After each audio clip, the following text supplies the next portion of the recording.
Okay, we are recording, and thank you for the reminder. Good morning again to everybody. And before we resume and complete the Churchland reading, which is our task for this morning's work, are there any questions about the first part of the reading at which we looked together on Monday? That video, of course, has been uploaded to YouTube. But in any case, I'm happy to take any questions that may have arisen from Monday. And otherwise, I'll just continue where we left off, okay, with Churchland. So all of you, I assume, have either been in attendance on Monday at the live plenary, or you've had an opportunity to watch the video. So you're up to speed with the first part, more or less the first half of the reading. And as you can see, Churchland is a materialist. He's a monist. He believes in only material stuff, and moreover takes a fairly radical stance in that he wants to eliminate much of the vocabulary of folk psychology, which he claims is really obscuring our understanding of how things work, and not really giving us any clearer picture of the world, but in some sense preventing us from developing a clearer picture. And so he has given examples of how other sciences, physics, chemistry, there are examples from all the sciences, what so-called reified entities, right?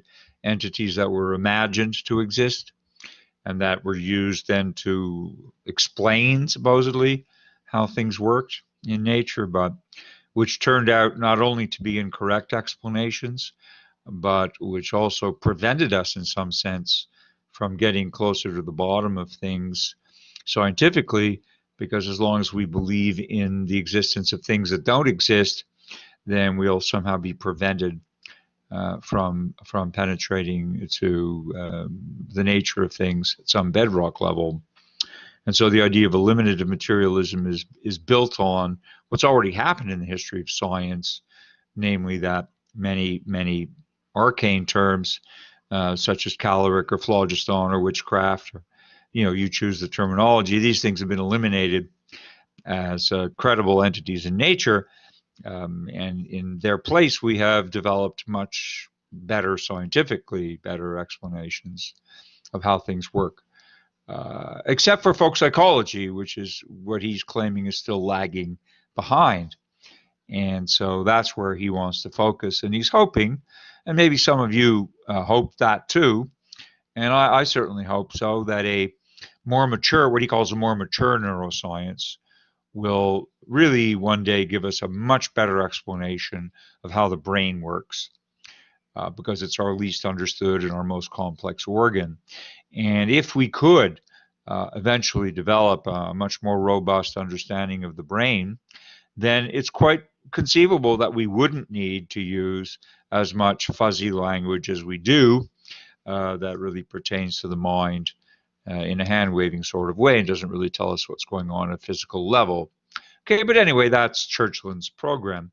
And so here's the thing that we're going to do today in looking at his reading. Actually, we're going to finish the reading. It's not that long. But the second part of the reading contains 3 arguments in favor of eliminative materialism, and then also contains 3 arguments against eliminative materialism. And if any of you were wondering why he brings arguments against his own position, it's a very important point to note, both for this reading itself and also in general for philosophy, and also for your own essays when you come to write them. And don't worry, I'll post the due date soon for the first essay. We have 2 more readings after this, so don't worry. I'll give you due dates and I'll give you lead time. But when you come to write your own essay, you might want to do the same thing. And that's in my guidelines to you. What philosophers often do is that we anticipate a strong objection that somebody might make to our argument, and then we answer it. And this has the net effect of strengthening one's argument. If you only tell one side of the story, of course you're going to leave yourself open to counter-argument. In our judicial system, And in many other judicial systems that work according to the so-called adversarial method, you have a prosecution and a defense. And each one of them tells its side of the story, right? Trying to convince a jury. But it's really important to have both sides told, because there's always two sides to every story. In fact, there's probably 100 sides to every story, or 1,000 sides to every story. But in our adversarial system, the whole intent of it, whether it works or not, I don't want to get into with you, because it doesn't always work the way it's supposed to. But it's calculated to reveal something about the truth by the clash of contending opinions. Okay, that's really important. It's only on many occasions by the clash of adversarial opinions that we get to understand something more clearly about the possible truth of the matter. If you only know one side, you're missing the whole other side, whichever side that may be.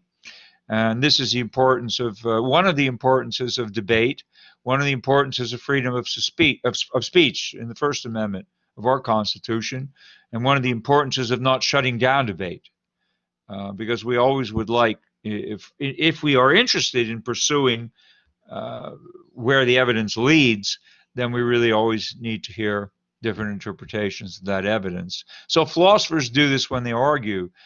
Since philosophy is an adversarial system that unfolds across centuries, some philosopher writes something, and then another philosopher will write a rebuttal, and then a philosopher will write a defense or another rebuttal. So this goes on. Philosophers don't often sit in the same room, except during our own conferences, and debate these things.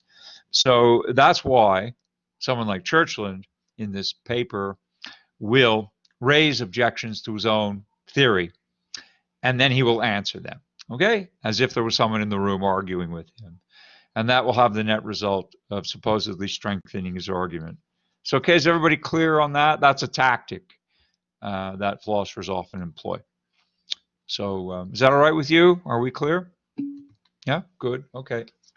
Just checking. All right. Very well. In that case, let's then go to the reading, and we'll see what are these three arguments that he raises in defense of his theory, and then what are the three counter arguments that he brings up as rebuttals, and then of course he answers them. He refutes them, and that leaves him in a stronger position than when he first started. So let's go to the text, which I'm going to share with you now.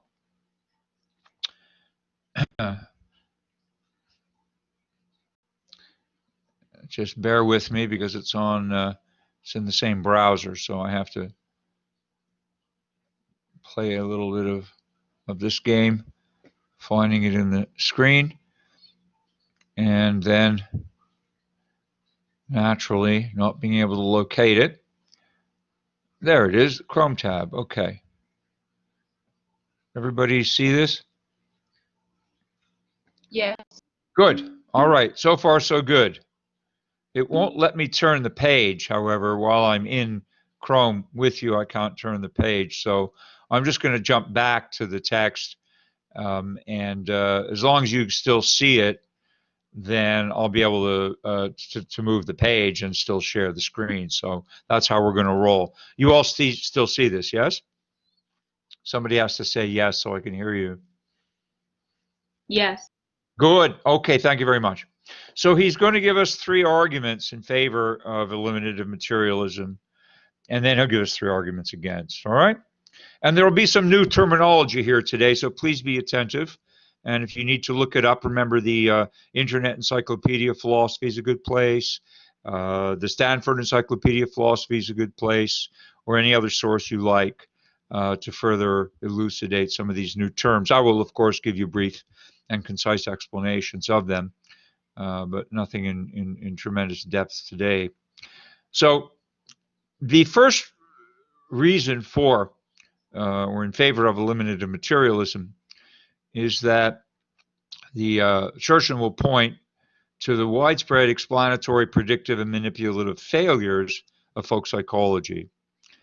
So for much of what is central and familiar to us remains a mystery from within folk psychology. So what he's calling folk psychology has not really been able thus far to give us either explanations or predictions in any clear sense about the meanings of so many of our everyday experiences. For example, we don't know what sleep is, really, why we need to sleep. We know we need to sleep, and we know, when we're sleeping pretty much, or when others are. We know we wake up. We know when we're tired and we need to sleep. We know what sleep deprivation does, and we know what oversleeping does too. But we don't know what sleep really is. That's presumably something the brain is doing, and that's the whole point, right? To understand what sleep is, we need to understand more about the brain and not the mind. So that's, an example of a failure of folk psychology. It doesn't explain sleep to us, even though we all know this, and we all know we need to sleep.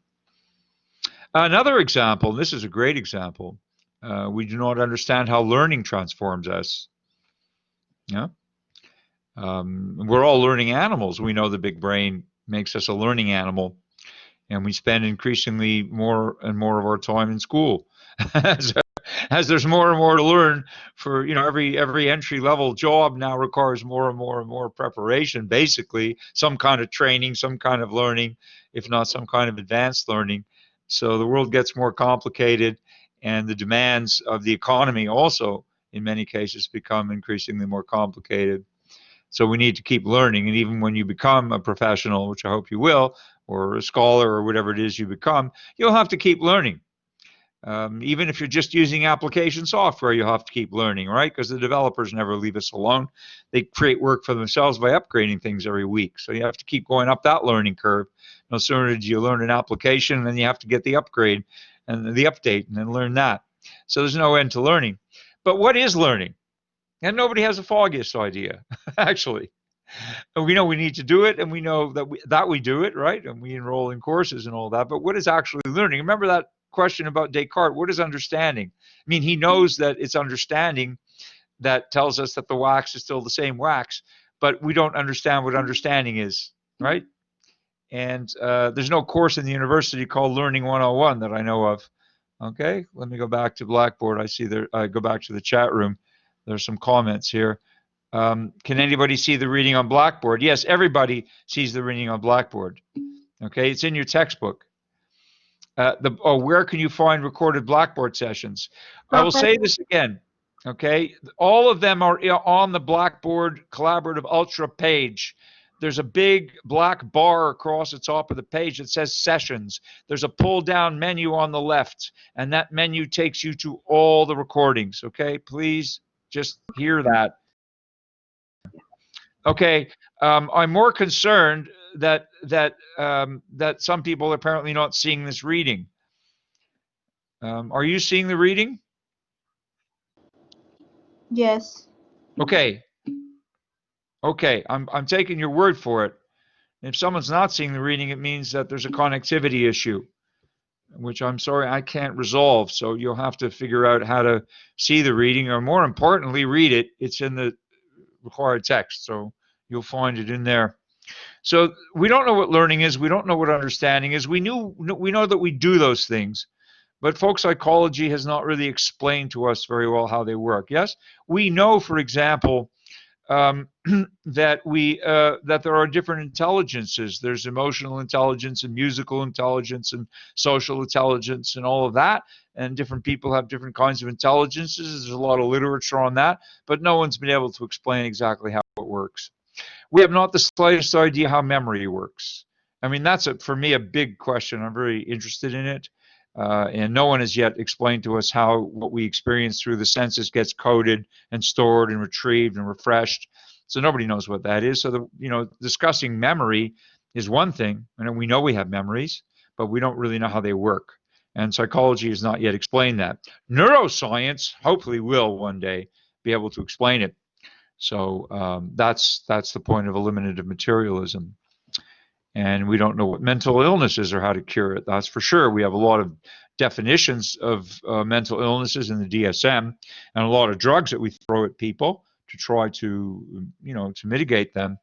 But again, we don't have a very clear picture of what mental illness means relative to the brain. We're still calling it mental, but when a lot of it obviously is cerebral. Some of it at least is cerebral. Okay, so that's the first argument for eliminative materialism, that it's really failed to explain so much to us that we really need to have a better way of understanding these things. Okay? Fair enough? And that is a longer argument, but basically that's the gist of the first argument. And the second argument, as he says, tries to draw an inductive lesson from our conceptual history. Induction, some of you may be familiar with mathematical induction or logical induction. I hope some of you are familiar with mathematical induction. But an inductive proof is one where you know something to be true in a certain number of cases, and then you take the so-called inductive step of assuming that it's going to be true for a larger number of cases, although you haven't yet kind of proven it true. So, for example, we know that the sun rises in the east and sets in the west, and we've known this for a very long time, and so we kind of assume that it's going to keep going that way. And, we don't expect that the sun will start rising in the west and setting in the east anytime soon. So when we start getting up early and looking to the east for the sun to rise, on a new day, we're taking an inductive step. We're assuming based on what's happened in the past that, the future will continue to resemble it. Now, that's a dangerous thing.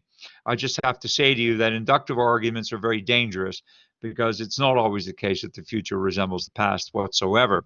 Induction is much more tried and true in the domains of logic and in mathematics. There are inductive proofs which stand up quite well, but when we make inductive statements about reality outside of logic and math, it can be riskier. But anyway, he's making a kind of an inductive argument here, and it's definitely riskier. But to the extent that he's using it, it's at least a plausible argument. It's not a proof, right? Not a proof. It's just an argument, all right? And he says, look, we have all these early folk theories that were totally wrong. Folk theories of physics, folk theories of chemistry, folk theories of biology. We had all these folk theories which turned out to be wrong. And we have, he says, they survive as historical lessons in how wrong we can be. We're talking about caloric and phlogiston and witchcraft and all these other things. Folk theories of the nature of fire and the nature of life were similarly cockeyed. All these older sciences have been replaced by newer sciences because the theories are wrong, and that's how we progress, by discovering where we went wrong. And then we make corrections, yeah? That's really how science works. It's self-correcting, constantly self-correcting enterprise. We may not arrive at final truth, but we get more and more and more reliable knowledge through this process of self-correction. So he's saying, look, since this was happening for all the other sciences, and we got better and better knowledge as a result of this self-correction, we have to do the same with folk psychology. And our folk explanations for things have just not progressed in the same way. As he says, folk psychology has just not progressed. And so neuroscience, which is a very new science, is what he hopes will actually allow folk psychology to undergo a similar transformation and a similar development, as did physics, chemistry, and biology. And all the social sciences will benefit from a better understanding of neuroscience. So we'll see. All right, but that's his inductive argument. Okay, it's not a proof of anything. It's just an argument that science tends to work this way, and psychology has not really done that much. So we need neuroscience now to accomplish that mission, with our replacing folk psychology with better understanding of the brain. Is this clear? That's the second argument. Okay, that's fairly simple and straightforward, because it's a recapitulation of what he's already told us. Yeah. Okay. Third argument, I need to explain some terminology to you in order to. This is a more complicated argument, but we'll try and explain the terminology that you need to understand it. The third argument, he says, attempts to find an a priori advantage for eliminative materialism over the identity theory and functionalism. Over the identity theory, a priori means before the fact. Okay, anything before the fact. Can I restate the second argument again? No. I think you need to read it. Please just read it. It's an inductive argument. It's saying that all the other sciences were replaced by better and better explanations. So they got rid of their folk versions and became modern versions. Folk psychology hasn't done that. Okay. Just please read it. I'm only recapitulating what he's saying. And all of the first day on Tuesday is what we give examples of.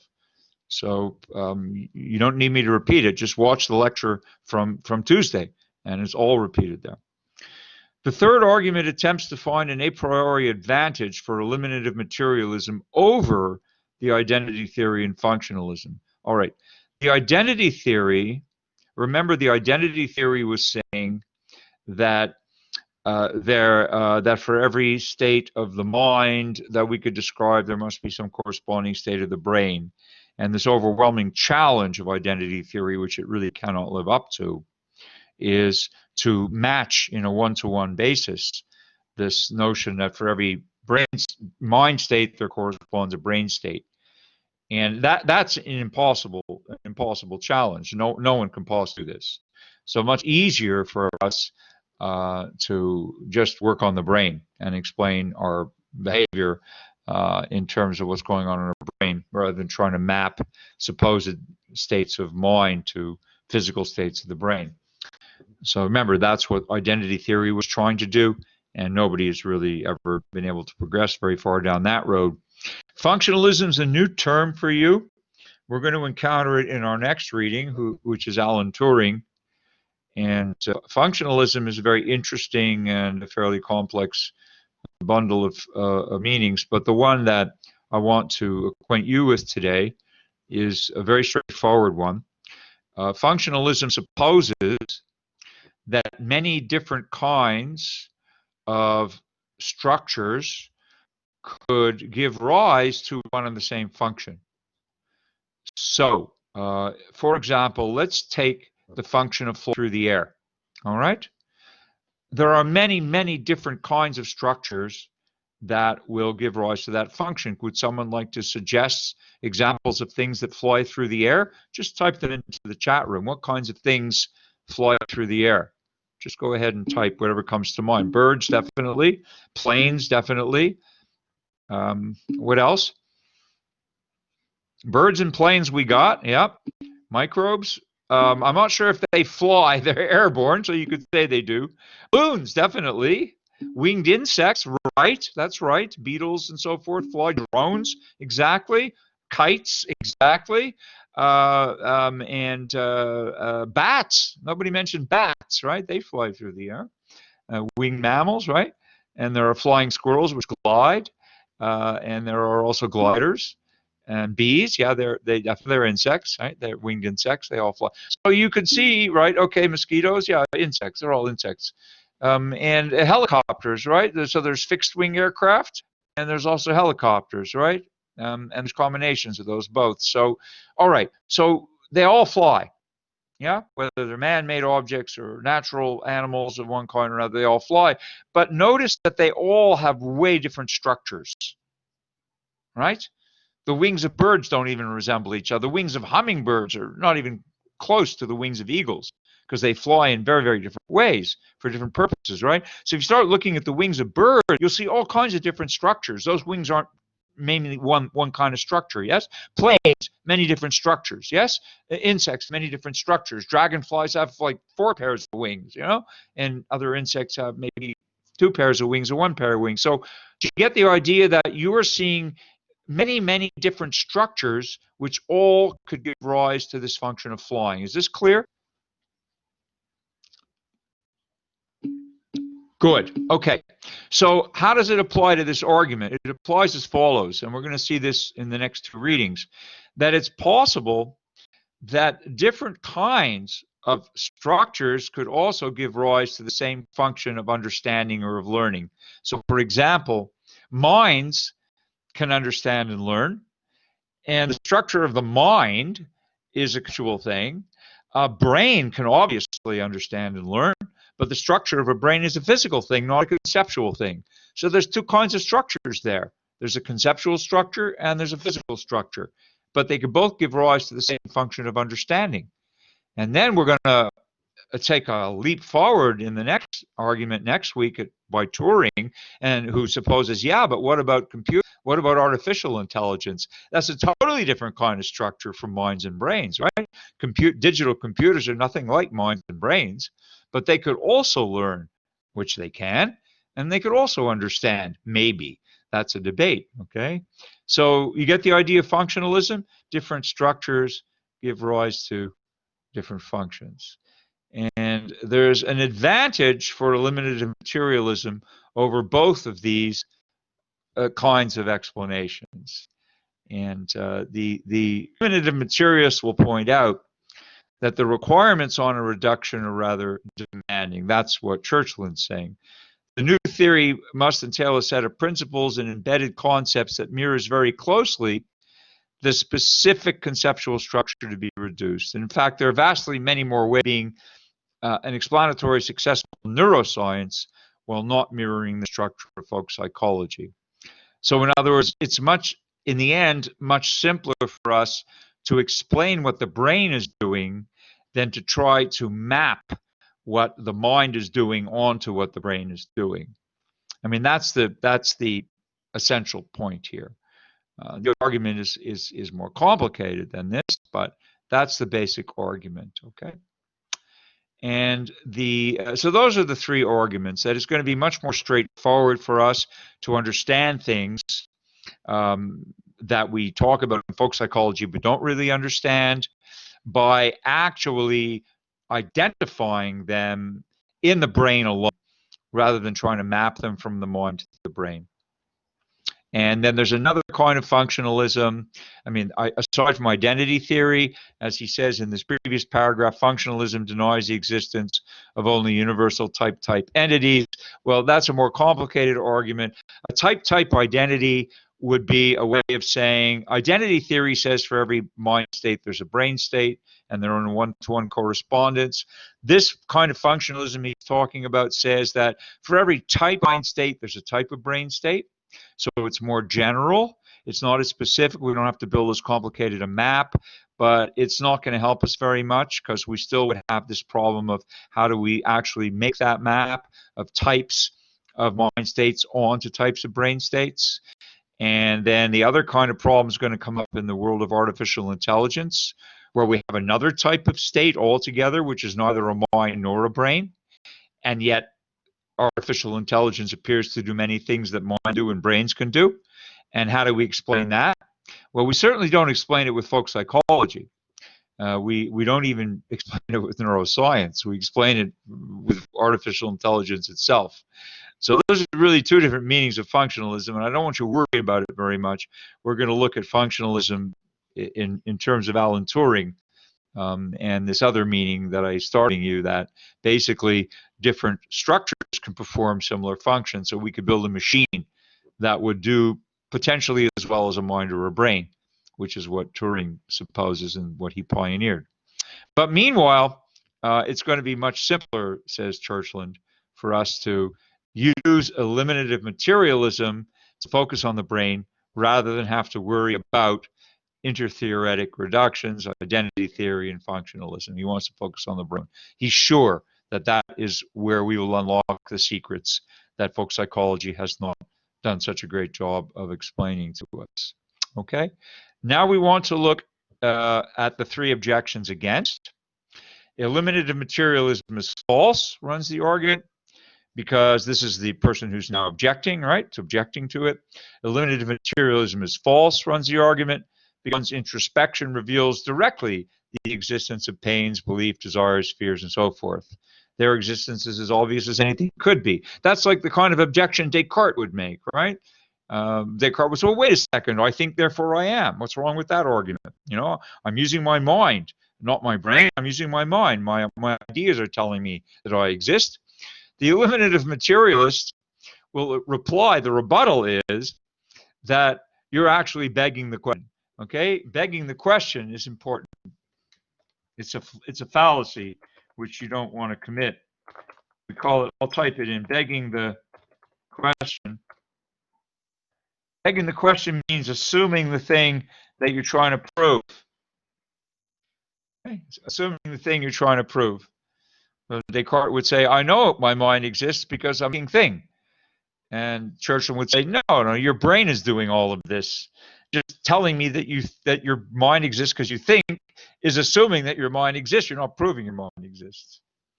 So the objection that you can say what's on your mind explains anything is just begging the question.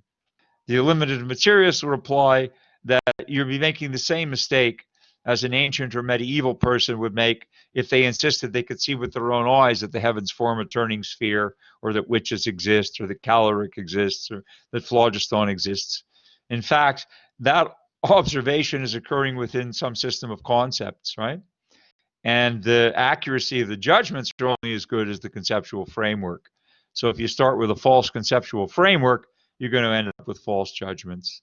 To insist on the validity of one's experiences traditionally interpreted is just making the same mistake, because you're stuck within that folk psychology interpretation in this case that is begging the question.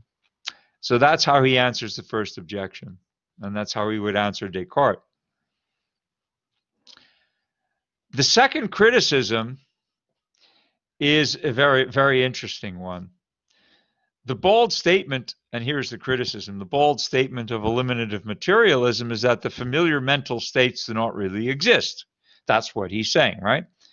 But that statement is meaningful, runs the objection, only if it is the expression of a certain belief, an intention to communicate in a knowledge of the language.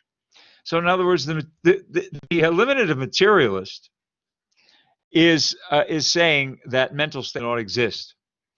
But the objection is, well, wait a second. The eliminative materialist just has a belief that mental states do not exist. And in order for you to have a belief that mental states do not exist, that's a mental state.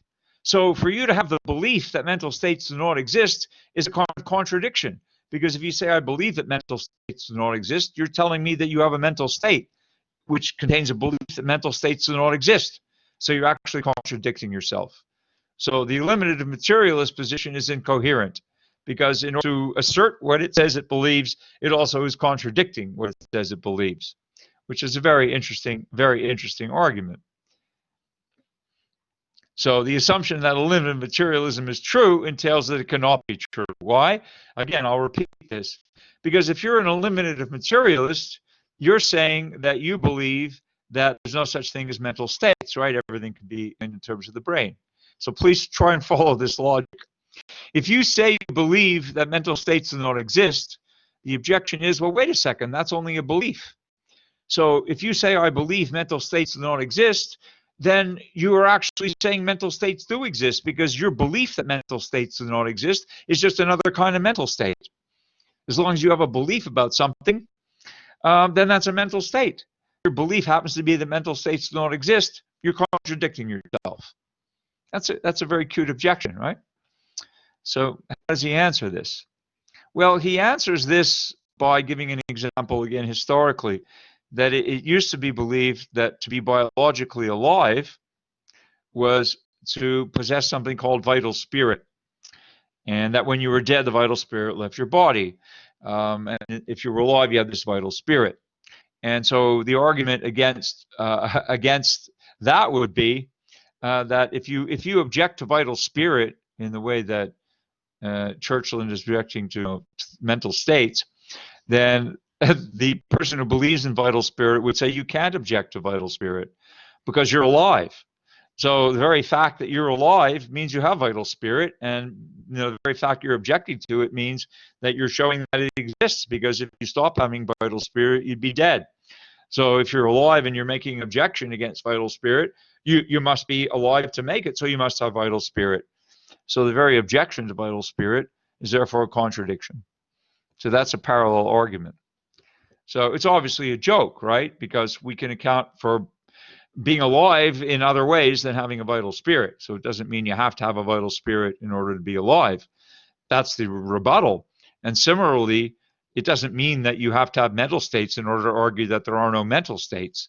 It could simply be your brain that is making you formulate these thoughts, in which case all thoughts are explicable in terms of the brain, in which case it's not necessary that you're contradicting yourself by saying, I have a belief that there are no such things as mental states. my brain could be in a certain state, which allows me to hold that thing that in folk psychology I'm calling a belief. And once we have a better explanation of the brain, then we won't necessarily be saying I have a belief at all. We'll be saying this is the state my brain is in. So this is a more subtle argument, and it's a little deeper than the kind of argument you may be used to, and you may have to think about it. And that's a good thing. If you have to read this part several times before you get it, then that's a wonderful thing. That's the mental gymnastics and the exercise you need to do to understand in philosophy how arguments can actually become deeper than they appear, or can be complicated enough such that the first time you read them, you may not get them. But if you pursue it slowly and carefully, step by step, that light will come on, figuratively speaking, suddenly get the argument. I'm sure you will. Final criticism actually makes him back off a little bit. He says that eliminative materialism is making mountains out of molehills. That's the objection. That it exaggerates the defects in folk psychology. And maybe that's true. It underplays its real successes. So perhaps the arrival of a mature neuroscience will require the elimination of the occasional folk psychological concept, continues the criticism, and a minor adjustment in certain folk psychological principles may have to be endured. So that may be fair enough. Large-scale elimination forecast by the eliminative materialist is just an alarmist worry or romantic enthusiasm, and he actually concedes that that objection has some validity. That maybe when we have a better concept of neuroscience, we will see and be able to retain that, that the idea about some folk psychology, maybe there were some valid things in there which will be substantiated, but we don't really know. And so maybe we have to back off a little bit and not eliminate everything. Maybe we'll see that some things can still be continued in light of a mature neuroscience. But the aim, he says, is to make it intelligible to the reader that our collective conceptual destiny lies substantially toward the revolutionary end of the spectrum, meaning in doing much better neuroscience so that in the future we can certainly eliminate all of the terms that have obstructed our understanding about understanding itself. Okay, so I'm going to leave it there. That's the end of the reading. And in the remaining few minutes, I'm happy to take any questions that you may wish to ask or to type into the chat room. Okay, please go ahead. We have a few minutes left. Is everybody speechless, or do you have any questions that you want to ask?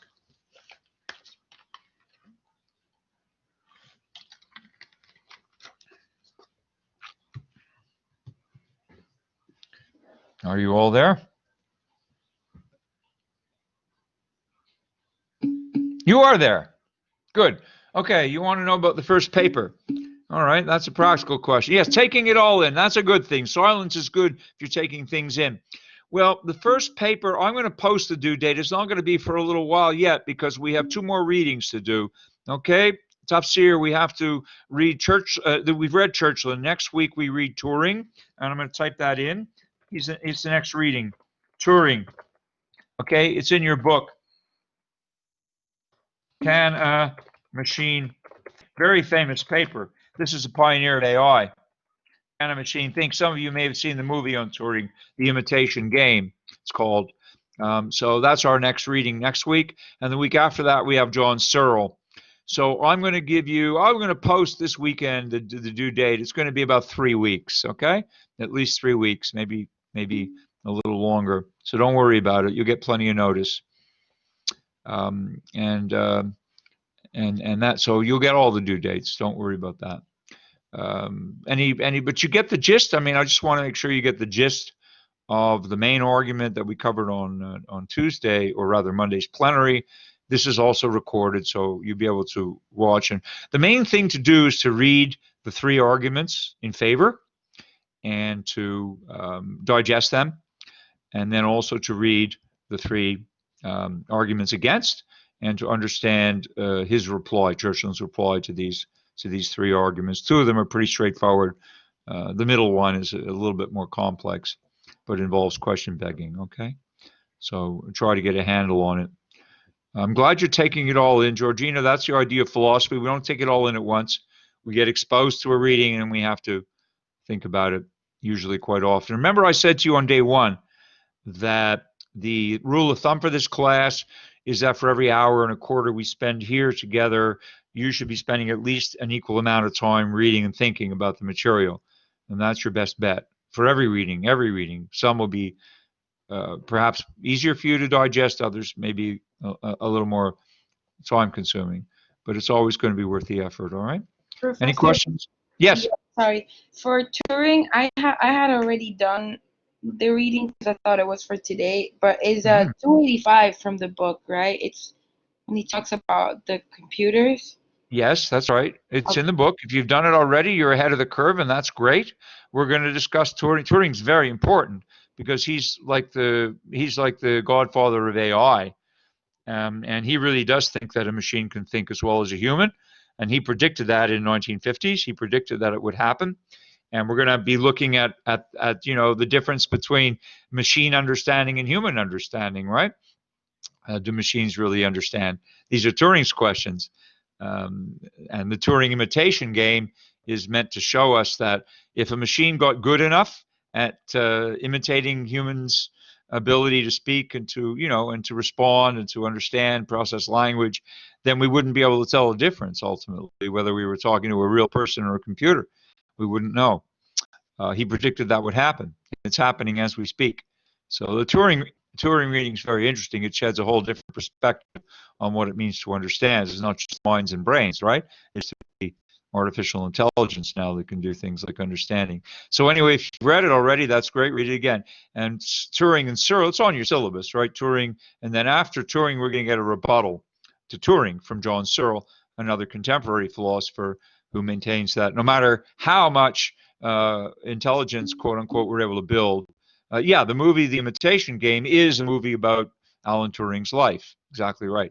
And Abraham asked, what about consciousness? That's one of the main issues, Abraham. It's an excellent question because consciousness, for Descartes is a subjective experience of the mind, and consciousness for, let's say, Churchland must be explained somehow by what's going on in the brain.